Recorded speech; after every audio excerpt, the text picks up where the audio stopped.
अक्सर हम सोचते हैं कि भारत को आज़ादी दिलाने वाले महात्मा गांधी का सफ़र भारत से ही शुरू हुआ होगा, है ना? लेकिन क्या हो अगर मैं कहूं कि उनकी कहानी, उनकी राजनीति की शुरुआत भारत में नहीं बल्कि कहीं और हुई थी। आज हम महात्मा गांधी की उसी असाधारण यात्रा को समझने की कोशिश करेंगे। एक ऐसी यात्रा जिसने दुनिया के सबसे बड़े साम्राज्य की नींव हिलाकर रख दी थी। और यही तो सबसे बड़ा सवाल है ना, कि आखिर कैसे कैसे एक अकेला इंसान जिसके पास कोई सेना नहीं, कोई हथियार नहीं, सिर्फ एक विचार था, अहिंसा का विचार, वो उस ब्रिटिश साम्राज्य से टकरा गया जिसके बारे में कहा जाता था कि वहां सूरज कभी नहीं डूबता। ये सिर्फ इतिहास का एक पन्ना नहीं है, ये एक आइडिया की, एक विचार की ताकत की कहानी है। तो इस पूरी कहानी को अच्छे से समझने के लिए हम गांधी जी के इस सफर को 4 हिस्सों में देखेंगे। सबसे पहले बात करेंगे उनके दक्षिण अफ्रीका के दिनों की, फिर देखेंगे कि कैसे सत्याग्रह भारत आया, उसके बाद जानेंगे उन बड़े आंदोलनों के बारे में जिन्होंने साम्राज्य को हिला दिया, और आखिर में एक राष्ट्र के जन्म और उस पिता के खो जाने की कहानी। तो चलिए कहानी की शुरुआत करते हैं, और ये शुरुआत होती है एक ऐसी जगह से जिसके बारे में शायद बहुत लोग नहीं सोचते। भारत से हजारों मील दूर दक्षिण अफ्रीका में, यहीं पर एक नौजवान भारतीय वकील मोहनदास करमचंद गांधी का पहली बार सामना होता है नस्लीय भेदभाव की कड़वी हकीकत से। और आप यकीन मानिए, इसी अन्याय की आग ने उन्हें वो हथियार दिया जिसे हम आज सत्याग्रह के नाम से जानते हैं। जरा इस टाइमलाइन पर नजर डालिए। ये दिखाती है कि गांधी जी ने कितनी तेजी से हालात को समझा और एक्शन लिया। सोचिए, साल 1893 में उन्हें ट्रेन से सिर्फ इसलिए बाहर फेंक दिया जाता है क्योंकि वो भारतीय थे, और महज 10-12 साल के अंदर ही वो एक राजनीतिक संगठन बना लेते हैं, एक अखबार शुरू कर देते हैं, एक आश्रम की स्थापना करते हैं, और तो और विरोध का एक बिल्कुल नया तरीका, सत्याग्रह, भी दुनिया के सामने रख देते हैं। ये कोई मामूली बदलाव नहीं था, ये एक क्रांति की शुरुआत थी। तो ये सत्याग्रह आखिर था क्या? देखिए, कई लोगों को लगता है कि इसका मतलब है चुपचाप जुल्म सहना, पर ऐसा बिल्कुल नहीं है। सत्याग्रह का मतलब है सत्य के लिए आग्रह। ये एक एक्टिव फोर्स थी, एक नैतिक शक्ति। इसका मकसद दुश्मन को हराना या खत्म करना नहीं था, बल्कि उसका दिल बदलना था। उसे ये एहसास दिलाना था कि वो जो कर रहा है वो गलत है। यही वो आत्मबल था, वो सोल फोर्स था जिसे गांधी जी अपने साथ भारत लेकर आए।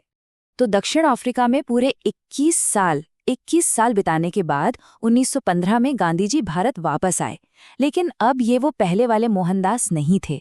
अब वो एक ऐसे इंसान थे जो बदल चुके थे, और उनके तरकश में एक ऐसा तीर था, एक ऐसा हथियार था जिसे वो अपनी मातृभूमि की सबसे बड़ी लड़ाई के लिए आजमाने को तैयार थे। पर उन्होंने आते ही कोई बड़ा आंदोलन शुरू नहीं कर दिया। नहीं, अपने राजनीतिक गुरु गोपाल कृष्ण गोखले की सलाह पर उन्होंने पहले भारत की आत्मा को समझने का फैसला किया। और वो भी कैसे?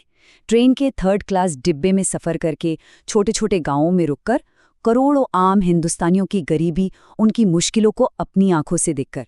ये असल में भारत को फिर से जानने की उनकी अपनी यात्रा थी। और उनकी शुरुआत हुई छोटे छोटे लेकिन बेहद ज़रूरी स्थानीय मुद्दों से। पहले बिहार के चंपारण में नील की खेती करने वाले किसानों के लिए आवाज उठाई।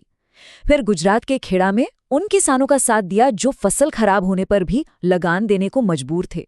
और फिर अहमदाबाद में मिल मजदूरों के हक के लिए भूख हड़ताल पर बैठ गए।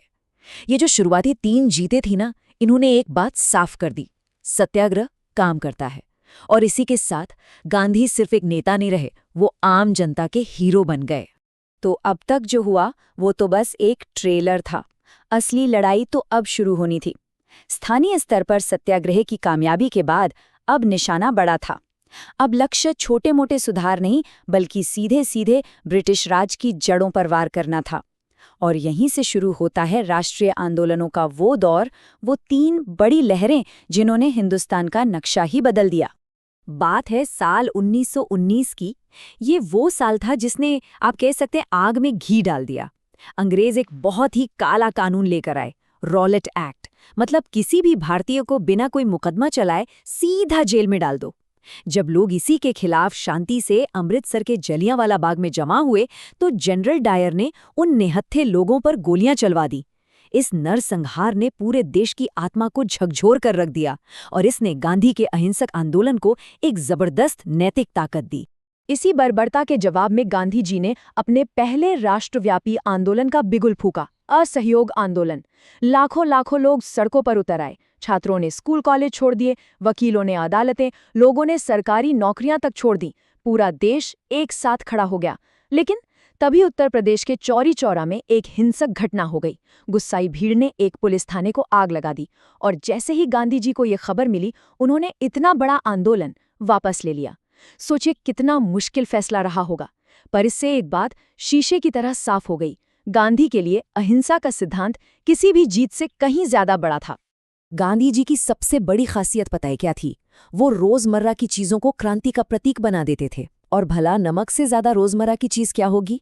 तो साल 1930 में उन्होंने नमक को ही अपना हथियार बनाया। अंग्रेजों ने नमक बनाने और बेचने पर भारी टैक्स लगा रखा था।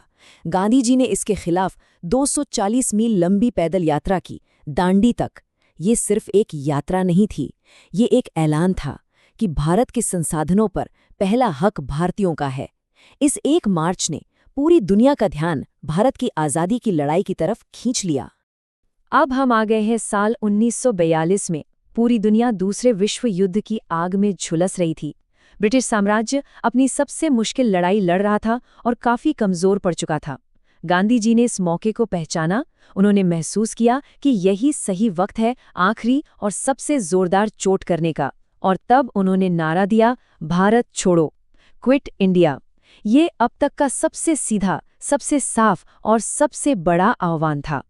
और इसी आंदोलन के दौरान उन्होंने अपना वो ऐतिहासिक नारा दिया जिसे हम सब जानते हैं, करो या मरो। अब जो इंसान हमेशा अहिंसा की बात करता हो, उसके मुंह से ये सुनना बहुत बड़ी बात थी। पर इसका मतलब हिंसा करना नहीं था, नहीं। इसका मतलब था कि अब पीछे हटने का कोई रास्ता नहीं है, अब कोई समझौता नहीं होगा। मैसेज बिल्कुल क्लियर था, या तो हम भारत को आज़ाद कराएंगे या फिर इस कोशिश में अपनी जान दे देंगे, बस। और इस करो या मरो के नारे ने, इस आखिरी संघर्ष ने हमें कहानी के अंतिम पड़ाव पर ला खड़ा किया है। एक ऐसा चैप्टर जो जीत की खुशी तो लेकर आया, लेकिन साथ में एक ऐसा दर्द भी लाया जो आज तक महसूस होता है। 15 अगस्त 1947, वो तारीख जब आधी रात को हिंदुस्तान आज़ाद हुआ। सैकड़ों सालों की गुलामी के बाद ये एक सपने के सच होने जैसा था। लेकिन इस आज़ादी की सुबह के साथ एक बेहद दर्दनाक शाम भी जुड़ी थी, बंटवारे की शाम। एक ही देश दो टुकड़ों में बंट गया, भारत और पाकिस्तान। दुनिया ने इतिहास का सबसे बड़ा पलायन देखा। लाखों लोग मारे गए, करोड़ों लोग अपने ही घरों में बेगाने हो गए। ये आज़ादी की वो कीमत थी जिसने जश्न के हर रंग में गम का एक धब्बा छोड़ दिया। आज़ादी मिले अभी मुश्किल से 6 महीने भी नहीं हुए थे कि देश पर सबसे बड़ा वज्रपात हुआ। 30 जनवरी 1948 उस इंसान की हत्या कर दी गई जिसने अपनी पूरी जिंदगी दुनिया को अहिंसा का पाठ पढ़ाया। विडंबना देखिए, महात्मा गांधी का शरीर चला गया, लेकिन वो राष्ट्रपिता के रूप में हमेशा के लिए अमर हो गए। तो आज जब हम गांधी जी की इस पूरी अविश्वसनीय यात्रा पर नजर डालते हैं, तो जहन में एक सवाल जरूर आता है। उनका वो अहिंसा का दर्शन, उनका सत्याग्रह जिसने दुनिया के सबसे ताकतवर साम्राज्य को झुका दिया, क्या आज की दुनिया में जो इतनी लड़ाइयों और नफरत से भरी है, क्या आज भी वो उतना ही प्रासंगिक है? ये एक ऐसा सवाल है जिसका जवाब शायद हम सबको अपने अंदर खोजना होगा।